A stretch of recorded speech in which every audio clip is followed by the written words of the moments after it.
नमस्कार मित्रांनो, स्वागत आहे तुमचं आताच्या ब्रेकिंग न्यूजमध्ये। मित्रांनो, महाराष्ट्रातील शिक्षकही आता गणवेशामध्ये दिसणार आहेत। राज्यातील सर्व शालेय शिक्षकांना ड्रेस कोड लागू करण्यात येणार आहे।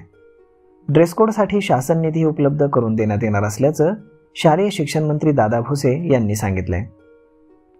मालेगावच्या अजंग येथील जिल्हा परिषद शाळेमध्ये विद्यार्थ्यांना शैक्षणिक डेस्कसह शाळेच्या बॅगचं वितरण करण्यात आलं।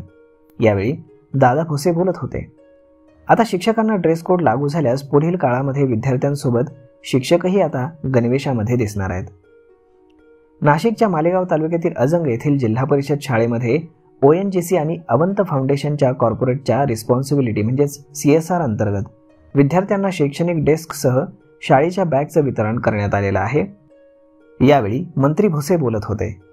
शिक्षकांना ड्रेस कोड लागू झाल्यास पुढच्या काळामध्ये विद्यार्थ्यांसोबतच शिक्षकही गणवेशामध्ये दिसणार आहेत। विद्यार्थ्यांना दर्जेदार आणि आनंददायी शिक्षण मिळावं यासाठी शासन शिक्षण विभागाच्या माध्यमातून विविध उपक्रम राबवत असतं। विद्यार्थ्यांनी नियमित शाळेमध्ये उपस्थित राहून ज्ञानार्जन करावं। पालकांनीही मुलांशी संवाद साधावा आणि शाळांनी सहलींसारखे उपक्रम राबवावेत असंही मंत्री भुसे यांनी यावेळी आवाहन केलं। भंडारा जिल्ह्याच्या दिघोरी मोठी येथे जिल्हा परिषद हायस्कूल आणि कनिष्ठ महाविद्यालयामध्ये घड्याळी तासिकाप्रमाणे शिक्षकांची नियुक्ती केलेली आहे। यामध्ये 3 शिक्षक कार्यरत आहेत, परंतु इथे पगार बिल मात्र 5 शिक्षकांचं काढण्यात येत असल्याची तक्रार पंचायत समिती गटशिक्षण अधिकारी यांना तक्रार करण्यात आलेली आहे। शासनामार्फत नियमित शिक्षक भरती न झाल्यानं शालेय विद्यार्थ्यांचं आणि विद्यार्थिनींचं शैक्षणिक नुकसान होऊ नये यासाठी जिल्हा परिषदेच्या शाळेमध्ये घड्याळी तासिका शिक्षक नियुक्त केले जातात।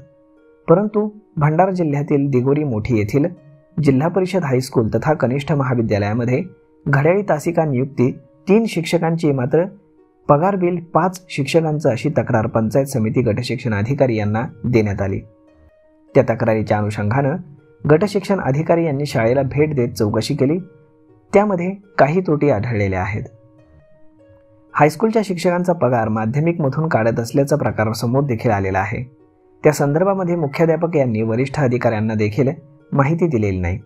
त्यामुळे आता या संपूर्ण प्रकरणाची चौकशी करून वरिष्ठ कार्यालयाला तसा अहवाल पाठवून पुढील कार्यवाही केली जाणार असल्याचं गटशिक्षण अधिकारी यांनी सांगितलंय। तर हे संपूर्ण प्रकरण किंवा आरोप खोटे असल्याचा दावा मुख्याध्यापकांनी केलाय। त्यामुळे भंडारा जिल्ह्यामध्ये शिक्षण विभागामध्ये आलबेल असल्याचं दिसून येत आहे। या शाळेमध्ये असे प्रकार नाहीत तर जिल्ह्यातील अनेक शाळांमध्ये असे प्रकार उघडकीस येण्याची शक्यता नाकारता येत नाही। तर मग मित्रांनो, अशा पद्धतीने महाराष्ट्रातील शिक्षक देखील आता तुम्हाला इथनं पुढे गणवेशामध्ये दिसणार आहेत। यावरती आपलं मत काय हे तुम्ही आम्हाला कमेंट करून नक्कीच सांगा। आणि जर तुम्हाला हा व्हिडिओ आवडला असेल तर आपल्या जवळच्या मित्रमंडळींसोबत देखील हा व्हिडिओ तुम्ही शेअर करायला विसरू नका। धन्यवाद।